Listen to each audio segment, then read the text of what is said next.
What's going on, guys? EJ here. Today I bring you a very special video to me. Not only I got the chance to talk to a fishery scientist from the Chesapeake Bay Foundation about the importance of the upcoming closure of the rockfish season, but also I got to meet a very special fan. I want to take this moment to thank my friend Gato Edgardo and his wife and his lovely family for coming all the way out from Dallas. Wow, it's 25 hours. Thank you so much. I got to meet Cristina, who's a big fan, and I did something very special for her, but it was also for me. It was very special to me. As you may know, I haven't done a video in a little bit, so please bear with me, have a little patience. I'm very rusty, so between my editing skills and my stuttering may kill this video. Hopefully not, but we'll see. So without further ado, here we go. I hope you enjoy. What we do here is go back. We're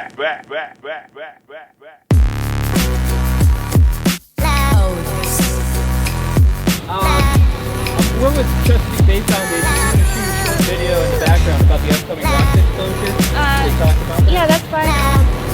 These should go is closed. Yep.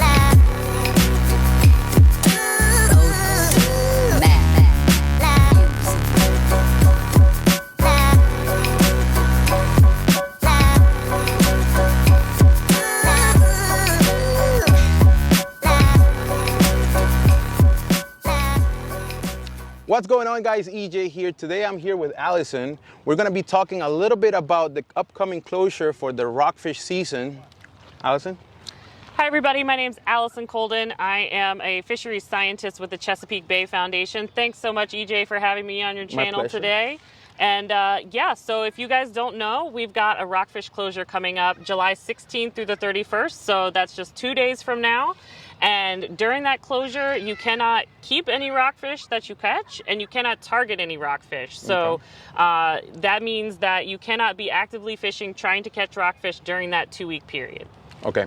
So just for the Spanish-speaking people that are going to watch this, vamos a estar teniendo una época donde vamos a estar cerrando la temporada de la pesca del rockfish. ¿Por qué? Porque van a ser 15 días donde no se va a poder completamente, ni siquiera vas a poder tirarle al rockfish, no vas a poder tratar de agarrar un rockfish y mucho menos llevarte un rockfish. So, Allison, why is this important? Why are we having like a closure in the middle of the season? Yeah, so there's a couple of reasons why this is super important. The most recent scientific information is telling us that rockfish are not in a good place, meaning that they're dying too fast, basically. It's not a sustainable rate that we're losing rockfish. And one of the biggest reasons for that is because of fish that die after being caught and released in the summertime in the hot temperatures. So that's why there's a 2-week closure in the end of July period. Ok, so básicamente lo que está pasando es que científicamente estamos viendo que los rockfish no están en un buen puesto cuando se refiere a lo caliente. Estamos hablando de que en estos momentos prácticamente es lo más caliente que vamos a estar aquí en medio del verano. Entonces, tienen estatus donde dicen de que el pescado está muriendo muy rápidamente por falta de oxígeno porque está muy caliente. So, this is across the board something that you think is going to be happening from now until the end of time, or what do you think? Where do you think this is going to? Do you think this is really going to help our fishery? Yeah, so this is something that happened last year, but last year, if you may remember, it happened in August, and this year they moved it up to July. And that's just because the low oxygen in the bay and the hot water temperatures, the hot air temperatures are typically worse in July than in August. We hope that this won't have to last forever. The reason that this was put in to try and bring down the mortality of rockfish. So we hope maybe after another couple years that they'll be able to recover to a level where we won't have to have this closure anymore. Eso es cierto. El año pasado tuvimos este mismo periodo, pero fue en agosto, no fue en julio. Esta vez lo pasaron para julio porque han estado haciendo diferentes estatus donde están tratando de ver dónde va a ser lo mejor para el pescado.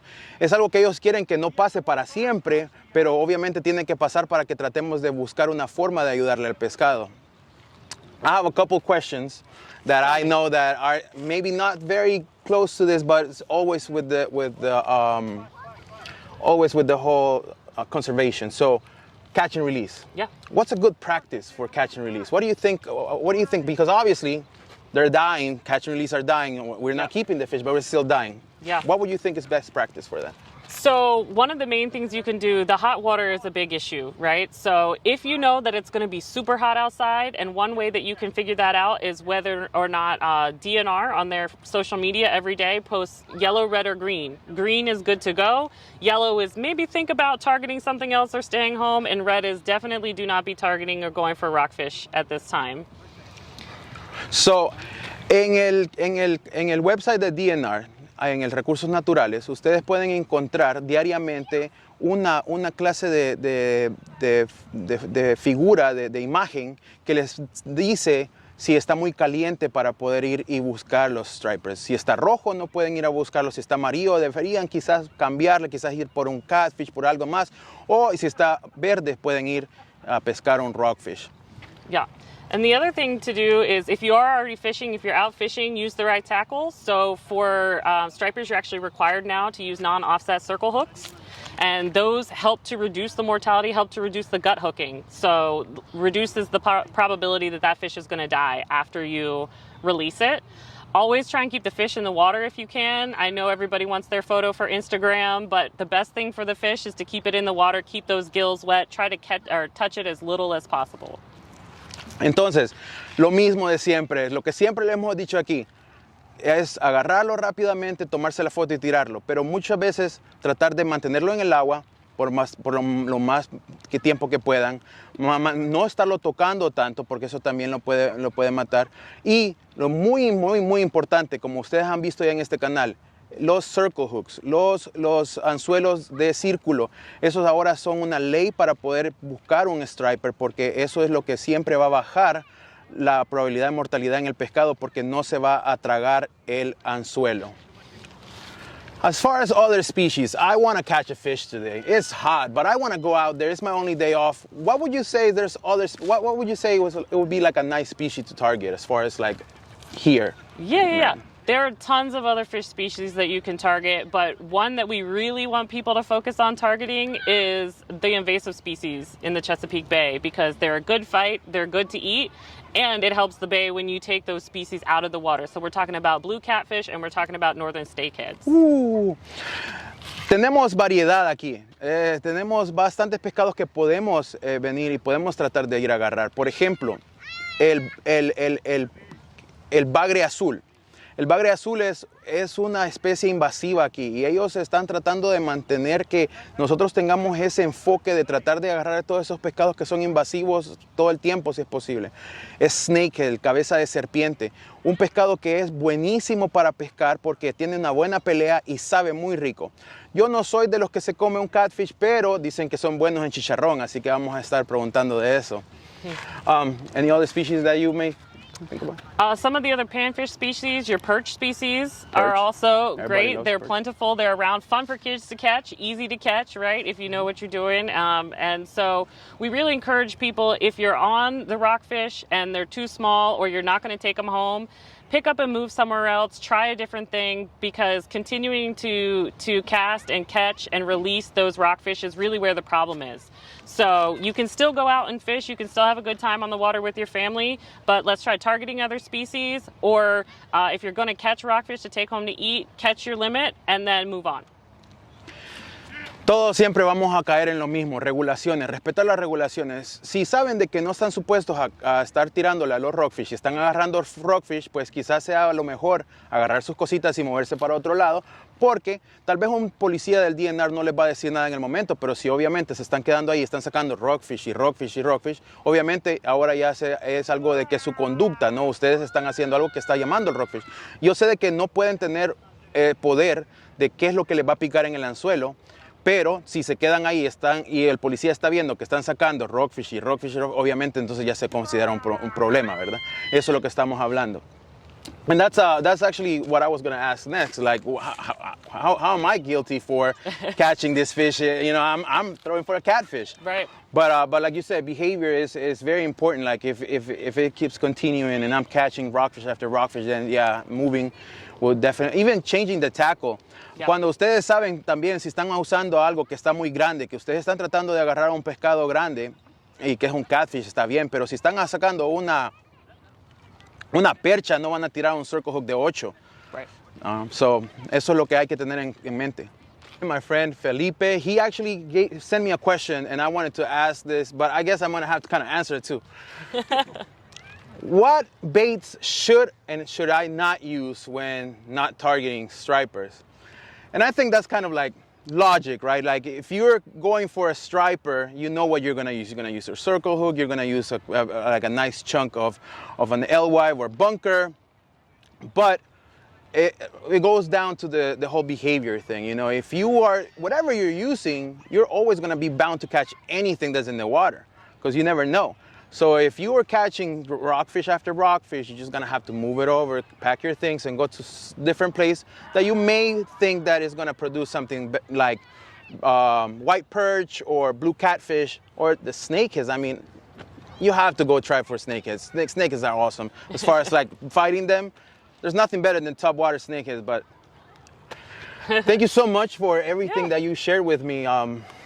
I've had these questions because why are we closing? Right. You know, so it's important for not only me as an angler, but for people to have some kind of, okay, so we can go back to this, because I'm sure that anglers may be asked this question a lot. Any tackle store may be asked this question a lot. So it's great to have that information.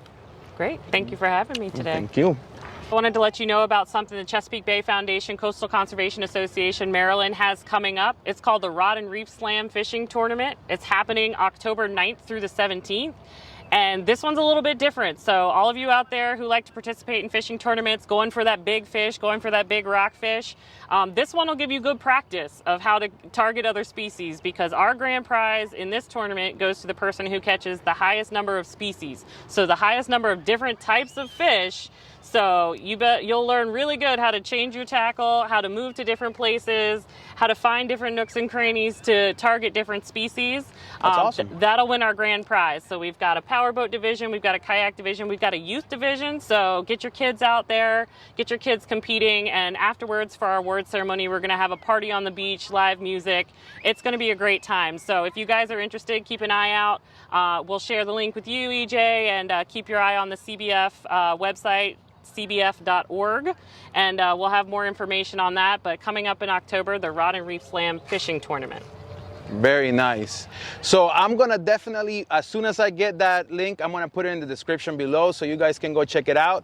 Para todos los que hablan español, van a tener un torneo que va a ser un poco diferente a los torneos regular. No va a ser el torneo para ir a agarrar aquella vaca, va a ser aquel torneo para ir a buscar diferentes especies. La persona que va a ganar ese torneo va a ser la persona que agarre las más diferentes especies. O sea, tienes que ir y tienes que agarrar diferentes especies, moverte, cambiar anzuelos, cambiar todo. Eso va a ser la diferencia en que ganes o no ganes ese torneo. Así que al nomás que yo tenga la información, yo voy a poner la información aquí en la descripción para que todos tengamos. Y van a tener diferentes divisiones, hasta pueden poner a sus hijos a participar para que ellos puedan tener un poquito de diversión con todo esto. Thank you again, Allison. It's been great. I appreciate everything. So after that interview, we're gonna go ahead and target catfish. But before that, somebody told me that I have a fan here. So I had to do a little something for my fan today. So I got you a little something. Van a pegar allá atrás.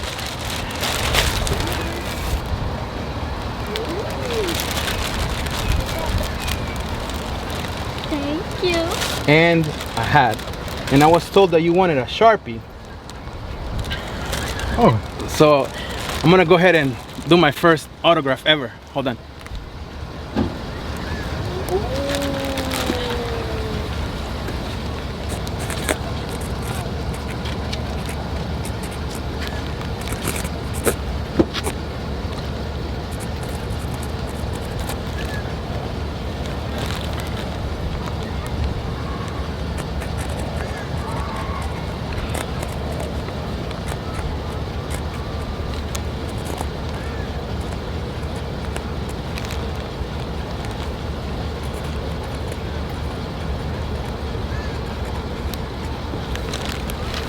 Thank you.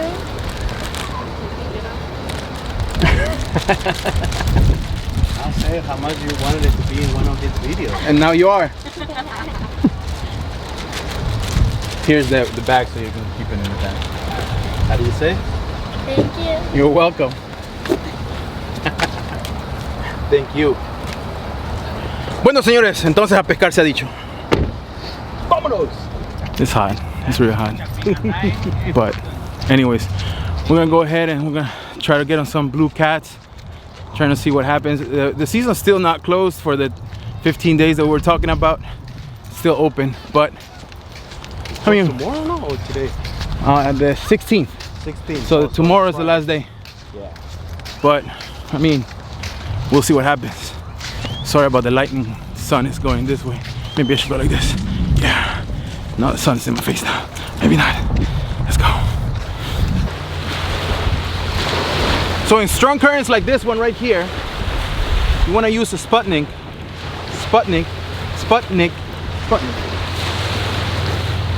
You know the one I'm talking about. Right here. This is gonna get you a better grip on the floor for your bait. This is a lot of current right now, so we may get on some rockies, which is a good thing. So stay tuned. So what we're gonna be using here for the bait is gonna be the alewife or bunker. It's frozen, but it doesn't matter because we're targeting catfish. So here we go. What I usually do is you scale it a little bit so the hook goes through, and then you want to fillet it like this.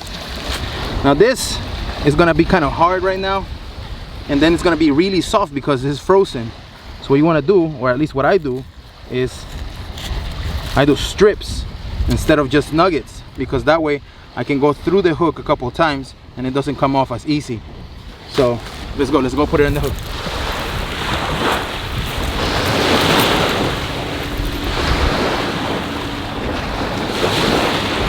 So right here you go once, you go twice.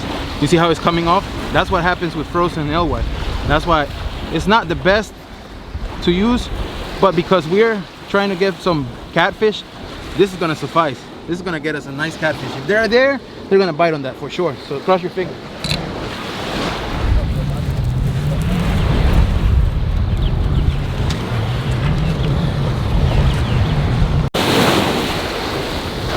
Well, we caught one. It's a blue cat. Finally.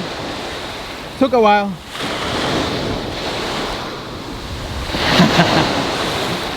Woo!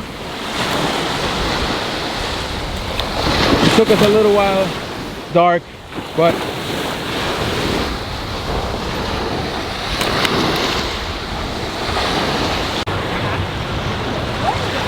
it looks like we have a cow nose here.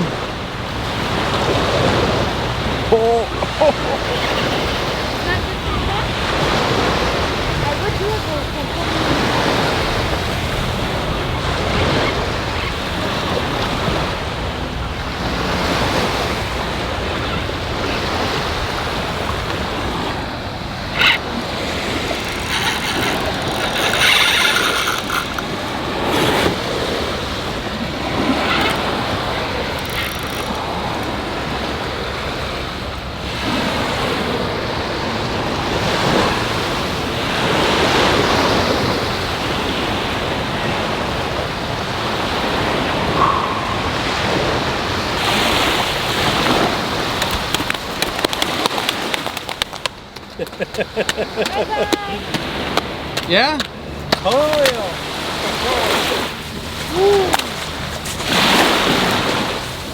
Go home.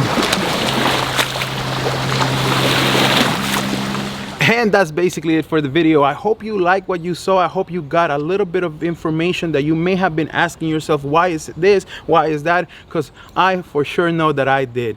I had a few questions that I really wanted to ask that I had in the back of my mind that people even asked me before. So this was very refreshing, and I'm hoping that it's refreshing to you and to your friends. And if you know anybody that has asked this question, please share this video with them.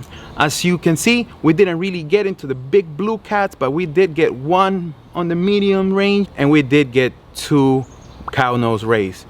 Nothing like my friend has ever fought before, so it was quite an experience for him. So I'm glad that I was able to show him a good time. Let me know what you guys think. Let me know if you have any questions that you want me to ask Allison. Just shoot me up a comment right here in the comment section below.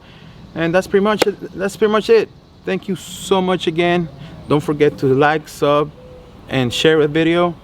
Till next time, Broski out.